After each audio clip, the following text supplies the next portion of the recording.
ਗੁਰੂ ਰੂਪ ਸਾਧ ਸੰਗਤ ਜੀ, ਵਾਹਿਗੁਰੂ ਜੀ ਕਾ ਖਾਲਸਾ, ਵਾਹਿਗੁਰੂ ਜੀ ਕੀ ਫਤਿਹ। ਅੱਜ ਦਾ ਵਿਸ਼ਾ ਸੱਚੋਂ ਉਰੇ ਸਭ ਕੋ ਉੱਪਰ ਸੱਚ ਅਚਾਰ। ਸਾਧ ਸੰਗਤ ਜੀ, ਗੁਰਬਾਣੀ ਦੇ ਵਿੱਚ ਬਹੁਤ ਸਾਰੇ ਸ਼ਬਦ, ਬਹੁਤ ਸਾਰੀਆਂ ਪੰਕਤੀਆਂ, ਬਹੁਤ ਸਾਰੀਆਂ ਤੁਕਾਂ ਐਸੀਆਂ ਹਨ ਜੋ ਹੈਰਾਨ ਕਰ ਦਿੰਦੀਆਂ ਹਨ। ਇਸ ਦਾ ਮੇਨ ਕਾਰਨ ਇਹ ਹੈ ਕਿ ਜੋ ਗੁਰਬਾਣੀ ਹੈ ਉਹ ਕੋਈ ਆਮ ਵਿਅਕਤੀ ਦਾ ਸਾਹਿਤ ਨਹੀਂ ਹੈ ਜਾਂ ਕਿਸੇ ਕਵੀ ਦੀ ਰਚਨਾ ਨਹੀਂ ਹੈ, ਬਲਕਿ ਇਹ ਅਕਾਲ ਪੁਰਖ ਤੋਂ ਆਈ ਹੋਈ ਸਿੱਧੀ ਬਾਣੀ ਹੈ। भगत कबीर जी ऐसे फरमान करते हैं कि लोक कहें ये गीत है ये तो ब्रह्म विचार। सारी दी सारी गुरबाणी वो ब्रह्मा दी, ईश्वर दी विचार है। और साध संगत जी, दास पहले एपीसोडों के विच बड़ी अच्छी तरह एक्सप्लेन कर चुके हैं कि तुरकी बाणी की हुंदी है। तुरकी बाणी वो है जो सिद्धी अकाल पुरख तो आई है। सतगुर की बाणी सत सत कर जानो गुर सिखो, हर करता आप मुँहों कढ़ाए। हों आपो बोल न जानदा, मैं कहा सब हुक्माओ जियो। जैसी मैं आवे खसम की बाणी, तैसड़ा करें ज्ञान वे लालो। सो साध संगत जी, प्रतख है कि जो गुरबाणी है ये वाहिगुरू अकाल पुरख तो आई हुई सिद्धी बाणी है। इसे करके इसका नाम तुरदी बाणी कहा जाता है। जो अज का विषय है ये बड़ा हैरानी वाला विषय है, यानी कि सच्चों उरे सब को ऊपर सच अचार। सच की है साध संगत जी? सच है वाहिगुरू अकाल पुरख, परमेश्वर, परमात्मा, अल्लाह जां वो शक्ति जिस दे हुक्म दे विच सारी कायनात चल रही है और उस तो ऊपर होर कोई भी नहीं है। और सच परमात्मा जो है वो एक व्यक्ति नहीं है बल्कि एक शक्ति है। और हैरानी उस वेले हुंदी है कि जदों परमात्मा खुद ये गल कहंदे हन कि मेरे तो भी ऊपर कोई है। तो परमात्मा तो ऊपर होर कौन है? साध संगत जी, साडे सधारण व्यक्तियों वास्ते ये विश्वास करना बहुत मुश्किल गल है। लेकिन जदों परमात्मा खुद ही, ईश्वर खुद ही फरमान कर रहे हैं कि कोई है जो मेरे तो भी ऊपर है, और वो हैं साध संगत जी ईश्वर दे भगत, संत, खालसा, प्योर, जिसका आचार जो है वो इतना उच्चा है। आचार का मतलब इखलाक, behaviour, conduct, way of living. और वो वाहिगुरू अकाल पुरख नूं इतने ज़्यादा प्यारे हैं कि वाहिगुरू अकाल पुरख उन्होंने अपने तो भी ऊपर समझते हैं, जो साडे दुनियावी जीवों वास्ते एक बड़ी हैरानी की गल है। इत्थे साध संगत जी, भगत कबीर इस तरह फरमान करते हैं, साच भयो अन कते ना जाई। कबीर साहब फरमान कर रहे हैं कि मैं ते सच हो गया हाँ, यानी कि परमात्मा दा, प्रभु दा रूप हो गया हाँ। जाए कबीर साहब का अगे फरमान है, अब तो जाए चढ़े सिंहासन, मिले है सारंग पानी। राम कबीरा एक भय है, कोई न सके पछानी। और अगे फिर कबीर साहब का फरमान है, कबीर मन निर्मल भयो, जैसा गंगा नीर, पाछे लागो हर फिरे, कहत कबीर कबीर। तो साध संगत जी, कबीर साहब का फरमान है कि पहले मैं ईश्वर नूं, परमात्मा नूं भालदा सां और हुण परमात्मा मेरे पिछे मेरी भाल करदा है। तो ये है साध संगत जी ईश्वर दा और उन्हां दे भगतां दा आपस दे विच जो प्रेम है। जिस तरह भगत दिन रात अपने प्रभु दे प्रति उन्हां दे मन विच मिलाप की इच्छा हुंदी है और वो तड़फते हैं और हमेशा इंतजार दे विच रहिंदे हैं कि कदों प्रभु दे, परमात्मा दे दर्शन होण। इसे तरह ही ईश्वर भी अपने भगतां नूं, अपने संतां नूं, सचियारिਆਂ नूं, जिन्हां दा उच्चा आचरण है, खालसे नूं, प्योर नूं ਇਸੇ ਤਰ੍ਹਾਂ ਹੀ ਉਹ ਪਿਆਰ ਕਰਦੇ ਹਨ। ਸਾਧ ਸੰਗਤ ਜੀ, ਇਸ ਦੀ ਦੁਨੀਆ ਦੇ ਵਿੱਚ ਸਭ ਤੋਂ ਵਧੀਆ ਐਗਜ਼ਾਮਪਲ ਇਹ ਹੈ ਕਿ ਜਿਸ ਤਰ੍ਹਾਂ ਸ੍ਰੀ ਗੁਰੂ ਗੋਬਿੰਦ ਸਿੰਘ ਜੀ ਆਪਣੇ ਖਾਲਸੇ ਨੂੰ, ਆਪਣੇ ਸਿੰਘਾਂ ਨੂੰ ਪਿਆਰ ਕਰਦੇ ਸਨ। ਲੇਕਿਨ ਇਸ ਤੋਂ ਪਹਿਲਾਂ ਕਿ ਅਸੀਂ ਗੁਰੂ ਗੋਬਿੰਦ ਸਿੰਘ ਜੀ ਦੀ ਗੱਲ ਕਰੀਏ, ਦਾਸ ਦੀ ਇੱਕ ਬੇਨਤੀ ਹੈ ਕਿ ਕਿਤੇ ਗਲਤੀ ਨਾਲ ਵੀ ਸ੍ਰੀ ਗੁਰੂ ਗੋਬਿੰਦ ਸਿੰਘ ਜੀ ਨੂੰ ਈਸ਼ਵਰ ਦੇ ਨਾਲ, ਪ੍ਰਭੂ ਦੇ ਨਾਲ ਕੰਪੇਅਰ ਨਹੀਂ ਕਰਨਾ। ਹਾਲਾਂਕਿ ਸਾਧ ਸੰਗਤ ਜੀ, ਸਾਡੇ ਵਾਸਤੇ ਸ੍ਰੀ ਗੁਰੂ ਗੋਬਿੰਦ ਸਿੰਘ ਜੀ ਈਸ਼ਵਰ ਦਾ ਹੀ ਰੂਪ ਸਨ, ਉਹਨਾਂ ਦੇ ਵਿੱਚ ਕੋਈ ਅੰਤਰ ਨਹੀਂ ਸੀ। ਲੇਕਿਨ ਗੁਰੂ ਗੋਬਿੰਦ ਸਿੰਘ ਜੀ ਨੇ ਖੁਦ ਹੀ ਮਨਾ ਕੀਤਾ ਹੈ ਕਿ ਮੈਨੂੰ ਕੋਈ ਵੀ ਪਰਮੇਸ਼ਰ ਕਹਿਣਾ ਤੋਂ ਬਹੁਤ ਦੂਰ ਹੈ। ਗੁਰੂ ਗੋਬਿੰਦ ਸਿੰਘ ਜੀ ਆਪਣੇ ਆਪ ਨੂੰ ਗੁਰੂ ਵੀ ਨਹੀਂ ਕਹਿਲਾਉਂਦੇ ਸਨ। ਗੁਰੂ ਸਾਹਿਬ ਦਾ ਫਰਮਾਨ ਹੈ ਕਿ ਮੈਂ ਹੂੰ परम पुरुष को दासा, देखन आयो जगत तमाशा, जो हमको परमेश्वर उचरे ते सब नरक कुंड में पड़े। तो गुरु गोबिंद सिंह जी के आदेश नूं, हुक्म नूं मानते हुए कदे साध संगत जी ये गलती नहीं करनी कि गुरु गोबिंद सिंह जी नूं परमेश्वर दे नाल, ईश्वर दे नाल कंपेयर करना। असी इत्थे सिर्फ एक उदाहरण के तौर पर ये लै रहे हाँ कि जिस तरह गुरु गोबिंद सिंह जी का अपने ਸਿੰਘਾਂ, अपने खालसे प्रति प्यार सी, इस तरह ही ईश्वर का अपने संतां, अपने भगतां, अपने सुचारियां प्रति प्यार हुंदा है। गुरु गोबिंद सिंह जी अपने खालसे, अपने ਸਿੰਘਾਂ प्रति फरमान इस तरह करते हैं, युद्ध जीते इन्हीं के प्रसाद, इन्हीं के प्रसाद सुदान किए, अग औग टरे इन्हीं के प्रसाद, इन्हीं की कृपा फुन ताम परे, इन्हीं की कृपा के सजे हम हैं, नहीं मोह से गरीब करोड़ पड़े। खालसो मेरो रूप है खास, खालसे में हो करूं निवास। सो साध संगत जी, श्री गुरु गोबिंद सिंह जी ने अपने विच और अपने खालसे दे विच कदे भी कोई अंतर नहीं जानिया सी।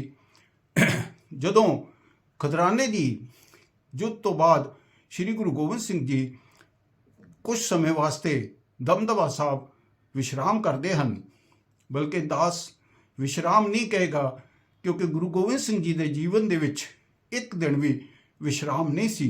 उन्हां दा जीवन बहुत ही संघर्षमयी सी। तो असी कह सकते हैं कि जदों वो दमदमा साहब पड़ाव करते हैं तो उस टाइम मतावां दिल्ली तो चल के गुरु साहब के महल दमदमा साहब पहुँचते हैं और सब तो पहला गुरु साहब तो पुछ करते हैं कि साडे लाल, साडे जिगर के टुकड़े कित्थे हैं। तो गुरु साहब का जवाब है, चार मुए तो क्या हुआ, जीवत कई हजार। सो गुरु साहब ने कदे भी अपने साहिबजादियां अते अपने ਸਿੰਘਾਂ ਦੇ ਵਿੱਚ कोई अंतर नहीं समझा सी। साध संगत जी, इसदियां बेशुमार उदाहरणां हैं। टाइम नूं मद्देनज़र रखते हुए होर ज़्यादा डिटेल दे विच नहीं जा सकते। सो ਅਸੀਂ यही कहना चाहते हैं कि जिस तरह गुरु साहब अपने ਸਿੰਘਾਂ ਨੂੰ, अपने खालसे ਨੂੰ प्रेम करते सन, इस तरह ही वाहिगुरू अकाल पुरख अपने भगतां ਨੂੰ, अपने जो संत हैं, जो सचियारे हैं, जो अपरस हैं, उन्होंने भी इस तरह प्यार करते सन। इसकी एक एग्जाम्पल साध संगत जी, जो महापुरख होंदे हैं उन्हां दा समझाउण दा तरीका अपना ही हुंदा है और वो अपने तरीके नाल समझाउंदे हैं। चाहे ये इतिहास ना होए, मितिहास होए, लेकिन उन्हां दा अपना तरीका हुंदा है। जिस तरह के नारद मुनि, संगत नूं सब पता है कि नारद मुनि एक हिंदू धर्म का ऋषि सीगा, जिसका इष्ट सी नारायण, और वो हमेशा नारायण नूं ध्याउंदे सन। और उन्हां दा मेन काम एक देवते तो दूसरे देवते तक सूचना पहुँचाना हुंदा सी। तो एक बारी नारद मुनि नूं ईश्वर दी, प्रभु दी अर्जेंट लोड़ पै गई। तो नारद मुनि की करता है कि सब तो पहला वो आसमान का भरमण करता है कि शायद ईश्वर आसमान विच मिल जाए। तो नारद मुनि पूरे आसमान का भरमण करता है, लेकिन ईश्वर किते नहीं मिलता। फिर उस तो बाद पताल का भरमण करता है, लेकिन ईश्वर किते नहीं मिलता। उस तो बाद जमीन के उत्ते पहाड़ों का, ਰੇਗਿਸਤਾਨਾਂ ਦਾ, ਮਾਰੂਥਲਾਂ ਦਾ ਭਰਮਣ ਕਰਦਾ ਹੈ, ਲੇਕਿਨ ਈਸ਼ਵਰ ਕਿਤੇ ਨਹੀਂ ਮਿਲਦੇ। ਉਸ ਤੋਂ ਬਾਅਦ ਨਾਰਦ ਮੁਨੀ ਸੋਚਦਾ ਹੈ ਕਿ ਹੁਣ ਜੰਗਲ ਰਹਿ ਗਏ, ਇਹ ਵੀ ਦੇਖ ਲਈਏ, ਸ਼ਾਇਦ ਪ੍ਰਭੂ ਜੰਗਲ ਦੇ ਵਿੱਚ ਮਿਲ ਜਾਏ। ਤਾਂ ਜਦੋਂ ਨਾਰਦ ਮੁਨੀ ਜੰਗਲ ਦਾ ਭਰਮਣ ਕਰ ਰਿਹਾ ਹੁੰਦਾ ਹੈ ਤਾਂ ਨਾਰਦ ਮੁਨੀ ਕੀ ਦੇਖਦਾ ਹੈ ਕਿ ਇੱਕ ਜਗ੍ਹਾ ਤੇ 10-12 ਸਾਧੂ ਇੱਕ ਗੋਲ ਚੱਕਰ ਦੇ ਵਿੱਚ ਬੈਠ ਕੇ ਆਪਣੀਆਂ ਬਿਰਤੀਆਂ ਵਾਹਿਗੁਰੂ ਅਕਾਲ ਪੁਰਖ ਦੇ ਨਾਲ ਜੋੜ ਕੇ ਆਰਾਧਨਾ ਦੇ ਵਿੱਚ ਲੱਗੇ ਹੋਏ ਹਨ, ਔਰ ਵਾਹਿਗੁਰੂ ਅਕਾਲ ਪੁਰਖ ਈਸ਼ਵਰ ਪਾਲਕੜਾ ਮਾਰ ਕੇ ਉਹਨਾਂ ਦੇ ਵਿਚਕਾਰ ਬੈਠਾ ਹੋਇਆ ਹੈ। ਤੋ ਸਾਧ ਸੰਗਤ ਜੀ, ਇਹ ਹੈ ਪਿਆਰ ਈਸ਼ਵਰ ਦਾ, ਪ੍ਰਭੂ ਦਾ ਆਪਣੇ ਸਚਿਆਰਿਆਂ ਦੇ ਨਾਲ, ਆਪਣੇ ਭਗਤਾਂ ਦੇ ਨਾਲ, ਆਪਣੇ ਸੰਤਾਂ ਦੇ ਨਾਲ। ਸਾਧ ਸੰਗਤ ਜੀ, ਇਸ ਦੀਆਂ ਬਹੁਤ ਸਾਰੀਆਂ ਐਗਜ਼ਾਮਪਲਾਂ ਗੁਰਬਾਣੀ ਦੇ ਵਿੱਚ ਮਿਲਦੀਆਂ ਹਨ। ਬਹੁਤ ਸਾਰੇ ਸ਼ਬਦ ਹਨ ਜਿਸ ਦੇ ਵਿੱਚ ਭਗਤਾਂ ਦੇ, ਸੰਤਾਂ ਦੇ ਗੁਣ ਦੱਸੇ ਗਏ ਹਨ, ਜਿਨ੍ਹਾਂ ਨੂੰ ਕਿ ਵਾਹਿਗੁਰੂ ਅਕਾਲ ਪੁਰਖ ਆਪਣੇ ਤੋਂ ਵੀ ਉੱਪਰ ਸਮਝਦੇ ਹਨ। ਟਾਈਮ ਨੂੰ ਮੱਦੇ ਨਜ਼ਰ ਰੱਖਦੇ ਹੋਏ ਅਸੀਂ ਅੱਜ ਸਿਰਫ ਇੱਕ ਹੀ ਸ਼ਬਦ ਦੀ ਵਿਆਖਿਆ ਕਰਾਂਗੇ ਕਿ ਇੱਕ ਭਗਤ ਦੇ ਵਿੱਚ, ਸੰਤ ਦੇ ਵਿੱਚ ਕਿਹੜੇ-ਕਿਹੜੇ ਗੁਣ ਹੁੰਦੇ ਹਨ, ਜਿਸ ਨੂੰ ਕਿ ਪਰਮਾਤਮਾ ਆਪਣੇ ਤੋਂ ਵੀ ਉੱਪਰ ਸਮਝਦੇ ਹਨ। ਸਾਧ ਸੰਗਤ ਜੀ, ਇਹ ਸ਼ਬਦ ਪੰਚਮ ਪਾਤਸ਼ਾਹ ਸ੍ਰੀ ਗੁਰੂ ਅਰਜਨ ਦੇਵ ਜੀ ਦੇ ਮੁਖਾਰਬੰਦ ਤੋਂ ਨਿਕਲਿਆ ਹੋਇਆ ਸ੍ਰੀ ਗੁਰੂ ਗ੍ਰੰਥ ਸਾਹਿਬ ਜੀ ਦੇ ਪੰਨਾ 274 ਦੇ ਉੱਪਰ ਸ਼ਸ਼ੋਭਤ ਹੈ। ਸ੍ਰੀ ਗੁਰੂ ਅਰਜਨ ਦੇਵ ਜੀ ਫਰਮਾਨ ਕਰਦੇ ਹਨ ਕਿ ਇੱਕ ਸਾਧੂ, ਇੱਕ ਸੰਤ, ਇੱਕ ਭਗਤ, ਇੱਕ ਅਪਰਸ, ਇੱਕ ਜੋ ਉੱਚੇ ਆਚਰਣ ਵਾਲਾ ਹੈ, ਉਹਦੇ ਵਿੱਚ ਕੀ ਗੁਣ ਹੁੰਦੇ ਹਨ। ਮਿਥਿਆ ਨਾਹੀ ਰਸਨਾ ਪਰਸ, ਮਨ ਮੈਂ ਪ੍ਰੀਤ ਨਿਰੰਜਨ ਦਰਸ। ਸਾਧ ਸੰਗਤ ਜੀ, ਇਸ ਪੰਕਤੀ ਦੇ ਵਿੱਚ ਸ੍ਰੀ ਗੁਰੂ ਅਰਜਨ ਦੇਵ ਜੀ ਇੱਕ ਭਗਤ ਦੀਆਂ ਦੋ ਵਿਸ਼ੇਸ਼ਤਾਵਾਂ ਦੱਸ ਰਹੇ ਹਨ ਕਿ ਜੋ ਭਗਤ ਹੁੰਦਾ ਹੈ ਉਹ ਕਦੇ ਵੀ ਮਿਥਿਆ ਨਾਹੀ ਰਸਨਾ ਪਰਥ, ਮਿਥਿਆ ਦਾ ਮਤਲਬ ਕਦੇ ਕੋਈ ਫਾਲਤੂ ਦੀ ਗੱਲ ਨਹੀਂ ਕਰਦਾ। ਆਪਣੀ ਰਸਨਾ ਦੇ ਨਾਲ ਇੱਕ ਭਗਤ ਦਾ ਜੋ ਬੋਲਣਾ ਹੈ ਉਹ ਬੜਾ ਟੂ ਦਾ ਪੁਆਇੰਟ ਔਰ ਬੜੀ ਲਿਮਟਿਡ ਗੱਲ ਕਰਦਾ ਹੈ, ਕਦੇ ਵੀ ਫਾਲਤੂ ਗੱਲਾਂ ਦੇ ਵਿੱਚ ਉਹ ਆਪਣਾ ਟਾਈਮ ਵੇਸਟ ਨਹੀਂ ਕਰਦਾ। ਔਰ ਸਾਧ ਸੰਗਤ ਜੀ, ਜੋ ਦੂਸਰੀ ਵਿਸ਼ੇਸ਼ਤਾ ਇੱਕ ਭਗਤ ਦੀ ਸ੍ਰੀ ਗੁਰੂ ਅਰਜਨ ਦੇਵ ਜੀ ਦੱਸ ਰਹੇ ਹਨ, ਇਹ ਇੱਕ ਬਹੁਤ ਹੀ ਵੱਡੀ ਵਿਸ਼ੇਸ਼ਤਾ ਹੈ ਜੋ ਹਰ ਭਗਤ ਦੇ ਸੀਨੇ ਦੇ ਵਿੱਚ, ਮਨ ਦੇ ਵਿੱਚ ਹੁੰਦੀ ਹੈ। ਮਨ ਮੈਂ ਪ੍ਰੀਤ ਨਿਰੰਜਨ ਦਰਸ, ਹਮੇਸ਼ਾ ਇੱਕ ਭਗਤ ਦੇ ਮਨ ਦੇ ਵਿੱਚ ਪ੍ਰਭੂ ਦੀ ਦਰਸ਼ਨਾਂ ਦੀ, ਪ੍ਰੇਮ ਦੀ ਜੋ ਚਾਹਤ ਹੈ ਉਹ ਲੱਗੀ ਰਹਿੰਦੀ ਹੈ। ਸਾਧ ਸੰਗਤ ਜੀ, ਇਸ ਦੀ ਦੁਨੀਆ ਦੇ ਵਿੱਚ ਸਭ ਤੋਂ ਜੋ ਵਧੀਆ ਐਗਜ਼ਾਮਪਲ ਹੈ ਉਹ ਹੈ ਸ੍ਰੀ ਗੁਰੂ ਗੋਬਿੰਦ ਸਿੰਘ ਜੀ। ਚਾਹੇ ਲੜਾਈ ਦਾ ਮੈਦਾਨ ਹੁੰਦਾ, ਚਾਹੇ ਮਾਛੀਵਾੜੇ ਦੇ ਜੰਗਲ ਹੁੰਦੇ, ਚਾਹੇ ਪੁਸ਼ਾਕ ਕੰਡਿਆਂ ਦੇ ਨਾਲ ਫਟ ਗਈ ਹੋਵੇ, ਚਾਹੇ ਪੈਰ ਕੰਡਿਆਂ ਦੇ ਨਾਲ ਬਿੰਨੇ ਹੋਣ, ਲੇਕਿਨ ਸ੍ਰੀ ਗੁਰੂ ਗੋਬਿੰਦ ਸਿੰਘ ਜੀ ਦੀ ਹਮੇਸ਼ਾ ਜੋ ਬਿਰਤੀ ਸੀ ਉਹ ਵਾਹਿਗੁਰੂ ਅਕਾਲ ਪੁਰਖ ਦੇ ਚਰਨਾਂ ਦੇ ਵਿੱਚ ਜੁੜੀ ਰਹਿੰਦੀ ਸੀ। ਸਾਧ ਸੰਗਤ ਜੀ, ਇਹ ਕੋਈ ਛੋਟੀ ਗੱਲ ਨਹੀਂ ਹੈ। ਜਦੋਂ 7 ਪੋਹ ਨੂੰ ਸ੍ਰੀ ਗੁਰੂ ਗੋਬਿੰਦ ਸਿੰਘ ਜੀ ਚਮਕੌਰ ਦੀ ਗੜੀ ਦੇ ਵਿੱਚ ਆਪਣੇ ਸਿੰਘਾਂ ਦੇ ਨਾਲ ਪਹੁੰਚਦੇ ਹਨ ਤਾਂ ਉਸ ਤੋਂ ਪਹਿਲਾਂ 2 ਦਿਨ ਲਗਾਤਾਰ ਚੱਲਦੇ ਹੋਏ ਔਰ ਰਸਤੇ ਦੇ ਵਿੱਚ ਇੱਕ ਯੁੱਧ ਵੀ ਕੀਤਾ, ਭੁੱਖੇ ਪਾਣੇ, ਇਤਨੀ ਸਰਦੀ ਦੇ ਵਿੱਚ। ਸ਼ਾਮ ਨੂੰ ਜਦੋਂ ਚਮਕੌਰ ਦੀ ਗੜੀ ਦੇ ਵਿੱਚ ਪਹੁੰਚਦੇ ਹਨ ਤੇ ਸਾਰੇ ਕੰਮ ਛੱਡ ਕੇ ਬਕਾਇਦਾ ਰਹਿਰਾਸ ਸਾਹਿਬ ਦਾ ਦਰਬਾਰ ਸਜਾਇਆ ਜਾਂਦਾ ਹੈ। ਸੋ ਸਾਧ ਸੰਗਤ ਜੀ, ਇਹ ਹੈ ਪ੍ਰੀਤ ਗੁਰੂ ਗੋਬਿੰਦ ਸਿੰਘ ਜੀ ਦੀ ਆਪਣੇ ਈਸ਼ਵਰ ਪ੍ਰਤੀ। ਬਹੁਤ ਸਾਰੀਆਂ ਐਗਜ਼ਾਮਪਲਾਂ ਹਨ, ਟਾਈਮ ਇਜਾਜ਼ਤ ਨਹੀਂ ਦਿੰਦਾ।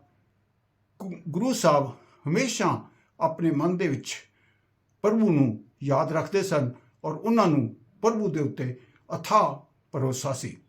ਇਹ ਇੱਕ ਭਗਤ ਦੀ, ਇੱਕ ਸੰਤ ਦੀ ਨਿਸ਼ਾਨੀ ਹੈ ਕਿ ਉਹ ਹਮੇਸ਼ਾ ਉਹਦੇ ਮਨ ਦੇ ਵਿੱਚ ਪ੍ਰਭੂ ਦੀ ਲਾਲਸਾ ਬਣੀ ਰਹਿੰਦੀ ਹੈ।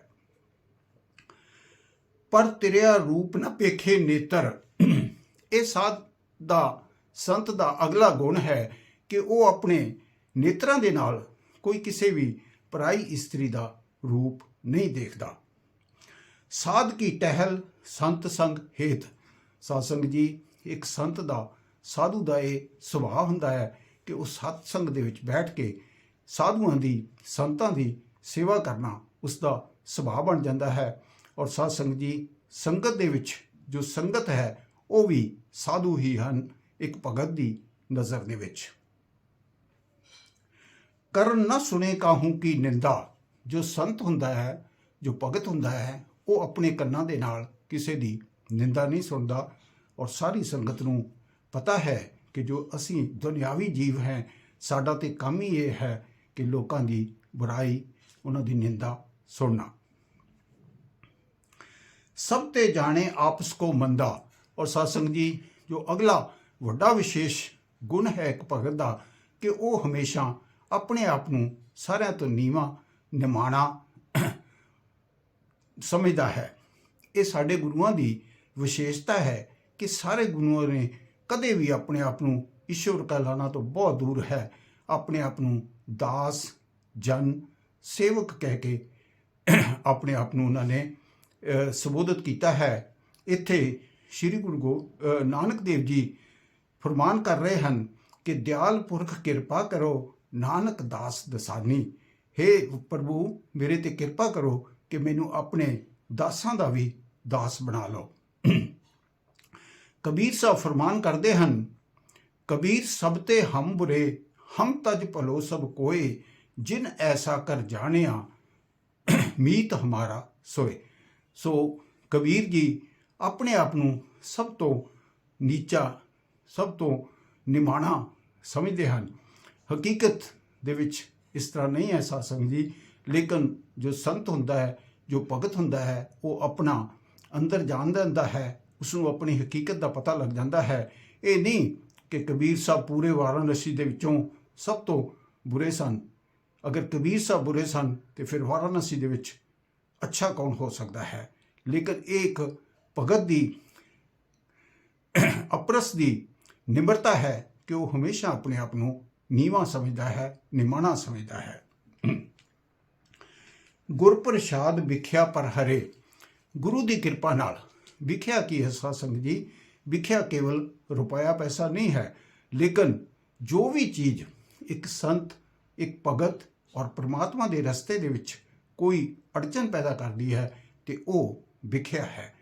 ਸੋ ਗੁਰ ਪ੍ਰਸਾਦ ਵਿਖਿਆ ਪਰ ਹਰੇ, ਉਹ ਗੁਰੂ ਦੇ ਪ੍ਰਸਾਦ ਦੇ ਨਾਲ ਉਸ ਵਿਖਿਆ ਨੂੰ ਦੂਰ ਕਰ ਦਿੰਦਾ ਹੈ, ਉਸ ਤੋਂ ਦੂਰ ਰਹਿੰਦਾ ਹੈ। ਮਨ ਕੀ ਵਾਸ਼ਨਾ ਮਨ ਤੇ ਟਰੇ। ਇੱਕ ਭਗਤ ਹੈ, ਜੋ ਸੰਤ ਹੈ, ਉਹ ਵਾਸ਼ਨਾਵਾਂ ਤੋਂ ਉੱਪਰ ਉੱਠ ਜਾਂਦਾ ਹੈ। ਹਾਲਾਂਕਿ ਸਾਧ ਸੰਗਤ ਜੀ, ਇਹ ਵਾਸ਼ਨਾਵਾਂ ਹੀ ਹਨ ਜੋ ਇਨਸਾਨ ਨੂੰ ਹਮੇਸ਼ਾ ਟਿਕਣ ਨਹੀਂ ਦਿੰਦੀਆਂ, ਭਜਾਉਂਦੀਆਂ ਰਹਿੰਦੀਆਂ ਹਨ। ਵਾਸ਼ਨਾਵਾਂ ਕਦੇ ਵੀ ਕਿਸੇ ਇਨਸਾਨ ਨੂੰ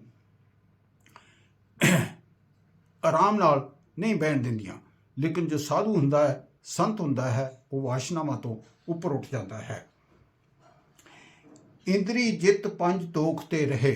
ਉਹ ਭਗਤ, ਉਹ ਸੰਤ 10 ਇੰਦਰੀਆਂ ਨੂੰ ਆਪਣੇ ਕਾਬੂ ਵਿੱਚ ਕਰ ਲੈਂਦਾ ਹੈ। ਯਾਨੀ ਕਿ ਜੋ ਇੰਦਰੀਆਂ ਹਨ ਉਸ ਦੇ ਹੁਕਮ ਦੇ ਵਿੱਚ ਭਗਤ ਨਹੀਂ ਚੱਲਦਾ, ਭਗਤ ਦੇ ਹੁਕਮ ਦੇ ਵਿੱਚ ਇੰਦਰੀਆਂ ਚੱਲਦੀਆਂ ਹਨ। ਪੰਜ ਦੋਖ ਤੇ ਰਹਿਤ, ਯਾਨੀ ਕਿ ਪੰਜ ਦੋਖ ਕੀ ਹਨ ਸਾਧ ਸੰਗਤ ਜੀ? ਕਾਮ, ਕ੍ਰੋਧ, ਲੋਭ, ਮੋਹ, ਹੰਕਾਰ। ਇਹਨਾਂ ਤੋਂ ਭਗਤ ਜੋ ਹੈ, ਸੰਤ ਹੈ, ਉਹ ਰਹਿਤ ਹੋ ਜਾਂਦਾ ਹੈ। ਇਹ ਉਸਨੂੰ ਛੋਹ ਵੀ ਨਹੀਂ ਸਕਦੀਆਂ। ਔਰ ਲਾਸਟ ਪੰਕਤੀ ਦੇ ਵਿੱਚ ਸਾਧ ਸੰਗਤ ਜੀ, ਸ੍ਰੀ ਗੁਰੂ ਨਾਨਕ ਦੇਵ ਜੀ ਨਿਬੇੜਾ ਕਰਦੇ ਹਨ, ਕੀ ਸਾਨੂੰ ਸਮਝਾਉਂਦੇ ਹਨ। ਨਾਨਕ ਕੋਟ ਮਧੇ ਕੋ ਐਸਾ ਅਪਰਸ।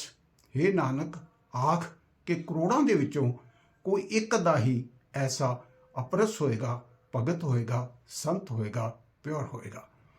ਤੋ ਸਾਧ ਸੰਗਤ ਜੀ, ਇਹ ਹਨ ਉਸ ਭਗਤ ਦੀਆਂ, ਉਸ ਸੰਤ ਦੀਆਂ ਨਿਸ਼ਾਨੀਆਂ ਜਿਸ ਨੂੰ ਕਿ ਵਾਹਿਗੁਰੂ ਅਕਾਲ ਪੁਰਖ ਈਸ਼ਵਰ ਪ੍ਰਭੂ ਖੁਦ ਕਹਿ ਰਿਹਾ ਹੈ ਕਿ ਉਹ ਮੇਰੇ ਤੋਂ ਵੀ ਉੱਪਰ ਹੈ। ਇਹ ਵਾਹਿਗੁਰੂ ਅਕਾਲ ਪੁਰਖ ਈਸ਼ਵਰ ਦਾ ਵੱਡਪਨ ਹੈ ਕਿ ਉਹਨਾਂ ਨੇ ਇੱਕ ਭਗਤ ਨੂੰ, ਇੱਕ ਸੰਤ ਨੂੰ ਇਤਨਾ ਵੱਡਾ ਮਾਣ ਬਖਸ਼ਿਆ ਹੈ। ਔਰ ਸਾਧ ਸੰਗਤ ਜੀ, ਅਸੀਂ ਬਹੁਤ ਟਾਈਮ ਦਾ ਖਿਆਲ ਰੱਖਦੇ ਹੋਏ ਸ਼ਾਰਟ ਦੇ ਵਿੱਚ ਗੱਲ ਕਰਾਂਗੇ ਕਿ ਜਿਸ ਤਰ੍ਹਾਂ ਇੱਕ ਬੁੱਤ ਤਰਾਸ਼, ਇੱਕ ਬੁੱਤ ਨੂੰ ਤਰਾਸ਼ਣ ਦੇ ਵਿੱਚ, ਮੂਰਤੀ ਨੂੰ ਬਣਾਉਣ ਦੇ ਵਿੱਚ ਕੋਈ 6 ਮਹੀਨੇ, ਕੋਈ ਸਾਲ, ਕੋਈ 2 ਸਾਲ, ਕੋਈ 5 ਸਾਲ ਲਗਾਉਂਦਾ ਹੈ ਔਰ ਉਸ ਬੁੱਤ ਨੂੰ ਤਰਾਸ਼ ਕੇ ਇੱਕ ਬਹੁਤ ਸੁੰਦਰ ਮੂਰਤੀ ਉਸ ਵਿੱਚੋਂ ਬਣਾਉਂਦਾ ਹੈ। ਇਸੇ ਤਰ੍ਹਾਂ ਬਾਬੇ ਨਾਨਕ ਨੇ 10 ਜਾਮਿਆਂ ਦੇ ਵਿੱਚ ਇਸ ਸੰਸਾਰ ਦੇ ਵਿੱਚ ਆ ਕੇ ਇੱਕ ਇਨਸਾਨ ਨੂੰ ਇਨਸਾਨ ਬਣਾਇਆ, ਜਾਂ ਇੱਕ ਬੰਦੇ ਨੂੰ ਵਧੀਆ ਇਨਸਾਨ ਬਣਾਇਆ। ਉਹ ਵੀ ਇੱਕ ਬੁੱਤ ਤਰਾਸ਼ਣ ਵਾਲੀ ਹੀ ਗੱਲ ਸੀ। ਸ਼੍ਰੀ ਗੁਰੂ ਨਾਨਕ ਦੇਵ ਜੀ ਦਾ ਜਨਮ 1469 ਈਸਵੀ ਨੂੰ ਹੋਇਆ ਔਰ 10ਵੇਂ ਪਾਤਸ਼ਾਹ ਨਾਨਕ ਸ਼੍ਰੀ ਗੁਰੂ ਗੋਬਿੰਦ ਸਿੰਘ ਜੀ ਦਾ ਅਕਾਲ ਚਲਾਣਾ 1708 ਈਸਵੀ ਨੂੰ ਹੋਇਆ। ਯਾਨੀ ਕਿ ਇਹ ਅਰਸਾ ਹੈ 239 ਸਾਲ ਦਾ, 239 ਈਅਰ ਦਾ। 239 ਸਾਲ ਲਗਾ ਕੇ ਗੁਰੂ ਬਾਬੇ ਨਾਨਕ ਨੇ ਇੱਕ ਇਨਸਾਨ ਨੂੰ ਇਨਸਾਨ ਬਣਾਇਆ, ਪਰਫੈਕਟ ਇਨਸਾਨ ਬਣਾਇਆ, ਜਿਸ ਨੂੰ ਕਿ ਸ਼੍ਰੀ ਗੁਰੂ ਗੋਬਿੰਦ ਸਿੰਘ ਜੀ ਨੇ 1699 ਦੀ ਵਿਸਾਖੀ ਵਾਲੇ ਦਿਨ ਇੱਕ ਸੰਪੂਰਨ ਇਨਸਾਨ ਦਾ ਜਾਮਾ ਪਹਿਨਾਇਆ। ਔਰ ਸਾਧ ਸੰਗਤ ਜੀ, ਜੋ ਈਸ਼ਵਰ ਹੈ, ਜੋ ਵਾਹਿਗੁਰੂ ਹੈ, ਉਹ ਇਸੇ ਹੀ ਅਪਰਸ ਦੀ, ਇਸੇ ਹੀ ਖਾਲਸੇ ਦੀ, ਇਸੇ ਹੀ ਪਿਓਰ ਦੀ ਗੱਲ ਕਰ ਰਹੇ ਹਨ ਕਿ ਉਹ ਤੇ ਮੇਰੇ ਤੋਂ ਵੀ ਉੱਪਰ ਹਨ। ਸਾਧ ਸੰਗਤ ਜੀ, ਭਾਈ ਸਤੀ ਦਾਸ ਜੀ, ਭਾਈ ਮਤੀ ਦਾਸ ਜੀ, ਭਾਈ ਦਿਆਲਾ ਜੀ, ਭਾਈ ਮਨੀ ਸਿੰਘ ਜੀ, ਭਾਈ ਤਾਰੂ ਸਿੰਘ ਜੀ, ਔਰ ਇਸ ਤਰ੍ਹਾਂ ਦੇ 100 ਦੇ ਵਿੱਚ ਨਹੀਂ ਬਲਕਿ ਹਜ਼ਾਰਾਂ ਦੇ ਵਿੱਚ ਐਸੇ ਸੰਤ ਹੋਏ ਹਨ, ਐਸੇ ਸਾਧੂ ਹੋਏ ਹਨ, ਜਿਨ੍ਹਾਂ ਨੂੰ ਬਾਬੇ ਨਾਨਕ ਨੇ ਤਰਾਸ਼ ਕੇ ਬਣਾਇਆ ਸੀ ਔਰ ਜਿਨ੍ਹਾਂ ਦੇ ਵਾਸਤੇ ਈਸ਼ਵਰ ਦੀਆਂ ਨਜ਼ਰਾਂ ਦੇ ਵਿੱਚ ਕਿਤਨਾ ਜ਼ਿਆਦਾ ਸਤਿਕਾਰ ਔਰ ਪ੍ਰੇਮ ਹੈ। ਸਾਧ ਸੰਗਤ ਜੀ, ਬੜੇ ਅਫਸੋਸ ਨਾਲ ਕਹਿਣਾ ਪੈਂਦਾ ਹੈ ਕਿ ਅੱਜ ਸਾਨੂੰ ਇੰਟਰੋਸਪੈਕਸ਼ਨ ਕਰਨ ਦੀ ਲੋੜ ਹੈ ਕਿ ਸਾਨੂੰ ਬਾਬੇ ਨਾਨਕ ਨੇ ਕਿੱਥੋਂ ਕਿੱਥੇ ਪਹੁੰਚਾਇਆ ਸੀ ਔਰ ਅੱਜ ਅਸੀਂ ਕਿੱਥੇ ਖੜੇ ਹਾਂ। ਸਾਧ ਸੰਗਤ ਜੀ, ਟਾਈਮ ਨਹੀਂ ਇਜਾਜ਼ਤ ਦਿੰਦਾ। ਦਾਸ ਇਸ ਨੂੰ ਇਸੇ ਤਰ੍ਹਾਂ ਸਮ ਅਪ ਕਰੇਗਾ ਕਿ ਦਾਸ ਦੀਆਂ ਨਜ਼ਰਾਂ ਦੇ ਵਿੱਚ ਅੱਜ ਕੋਈ ਐਸੀ ਕੋਈ ਬੁਰਾਈ ਨਹੀਂ ਹੈ ਜੋ ਕਿ ਸਾਡੇ ਵਿੱਚ ਨਾ ਹੋਵੇ। ਜਦੋਂ ਕਿ ਸਾਨੂੰ ਇੱਕ ਖਾਲਸਾ ਬਣਾਇਆ ਸੀ, ਇੱਕ ਪਿਓਰ ਇਨਸਾਨ ਬਣਾਇਆ ਸੀ। ਸਾਧ ਸੰਗਤ ਜੀ, ਪੁਰਾਣੇ ਟਾਈਮਾਂ ਦੇ ਵਿੱਚ ਅੰਗਰੇਜ਼ਾਂ ਦੇ ਟਾਈਮ ਤੇ ਇੱਕ ਖਾਲਸੇ ਦੀ ਜੋ ਅਗਵਾਈ ਸੀ ਉਹ 10 ਬੰਦਿਆਂ ਦੇ ਬਰਾਬਰ ਗਿਣੀ ਜਾਂਦੀ ਸੀ, ਕਿਉਂਕਿ ਅੰਗਰੇਜ਼ ਜਾਣਦਾ ਸੀ ਕਿ ਖਾਲਸਾ ਕਦੇ ਝੂਠ ਨਹੀਂ ਬੋਲੇਗਾ, ਖਾਲਸਾ ਕਿਸੇ ਦੇ ਦਬਾਅ ਵਿੱਚ ਨਹੀਂ ਆਏਗਾ, ਖਾਲਸਾ ਕਿਸੇ ਤੋਂ ਡਰੇਗਾ ਨਹੀਂ, ਖਾਲਸਾ ਕਿਸੇ ਤੋਂ ਡਰ ਕੇ ਆਪਣਾ ਜੋ ਸਟੇਟਮੈਂਟ ਹੈ ਉਸ ਨੂੰ ਬਦਲੀ ਨਹੀਂ ਕਰੇਗਾ। ਔਰ ਅੱਜ ਅਸੀਂ ਸਾਧ ਸੰਗਤ ਜੀ ਕਿੱਥੇ ਖੜੇ ਹਾਂ, ਇਹ ਬਹੁਤ ਹੀ ਚਿੰਤਾ ਦਾ ਵਿਸ਼ਾ ਹੈ ਔਰ ਆਪਣੇ ਆਪ ਦੇ ਵਿੱਚ ਇੰਟਰੋਸਪੈਕਸ਼ਨ ਕਰਨ ਦੀ ਜ਼ਰੂਰਤ ਹੈ। ਅਗਲੇ ਐਪੀਸੋਡ ਦੇ ਵਿੱਚ ਸਾਧ ਸੰਗਤ ਜੀ ਅਸੀਂ ਇਸੇ ਦੇ ਉੱਤੇ ਵਿਚਾਰ ਕਰਾਂਗੇ ਕਿ ਇਹ ਜੋ ਇਤਨੀ ਵੱਡੀ ਗਿਰਾਵਟ ਆਈ ਹੈ ਔਰ ਇਤਨੀ ਤੇਜ਼ੀ ਨਾਲ ਆਈ ਹੈ, ਇਸ ਦੇ ਕੀ ਕਾਰਨ ਹਨ। ਸੋ ਸਮੇਂ ਨੂੰ ਮੱਦੇਨਜ਼ਰ ਰੱਖਦੇ ਹੋਏ ਅੱਜ ਵਾਸਤੇ ਇਤਨੀ ਹੀ ਸੇਵਾ ਪ੍ਰਵਾਨ ਕਰਨਾ। ਦਾਸ ਤੋਂ ਬਹੁਤ ਸਾਰੀਆਂ ਗਲਤੀਆਂ ਹੋ ਗਈਆਂ ਹੋਣਗੀਆਂ, ਭੁੱਲ ਚੁੱਕ ਦੀ ਮਾਫੀ। ਵਾਹਿਗੁਰੂ ਜੀ ਕਾ ਖਾਲਸਾ, ਵਾਹਿਗੁਰੂ ਜੀ ਕੀ ਫਤਿਹ।